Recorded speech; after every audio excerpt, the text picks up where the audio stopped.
Absolvovala som kurz cez Repas a vybrala som si kurz manikúry, keďže sa tomu chcem v budúcnu venovať. Bolo mi to odporúčené vlastne priateľkou, ktorá tento kurz v minulosti už absolvovala, takže som nemala prečo váhať, mala veľmi dobré skúsenosti, tak preto som si ho vybrala. Lebo hodlám v budúcnu podnikať u sebe doma, založiť si salón krásy a toto bude vlastne jedna z vecí, ktoré budem v tomto salóne ponúkať. Veľmi dobre, ja som veľmi spokojná s celým kolektívom, aj s personálom, aj s vyučujúcimi. Dali mi dostatok informácií, že by som sa v budúcnu tomu mohla venovať. Prechádzali sme témami hlavne, čo sa týka starostlivosti o ruky, to znamená manikúra, peeling, masáž, potom modelácia UV gelom a modelácia akrylom. Že by neváhali a išli do toho naplno, lebo je to jedna z možností, ako realizovať svoje sny.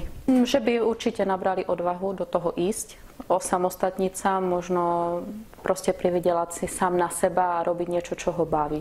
Určite, samozrejme, na 100%. Lebo keďže to absolvujem cez Repas, prepláca mi to vlastne úrad práce, lebo sama ako samoplatca v podstate by to pre mňa bolo nereálne momentálne platiť si tento kurz zo svojich financií, takže je to super možnosť, ako potom v budúcnu podnikať.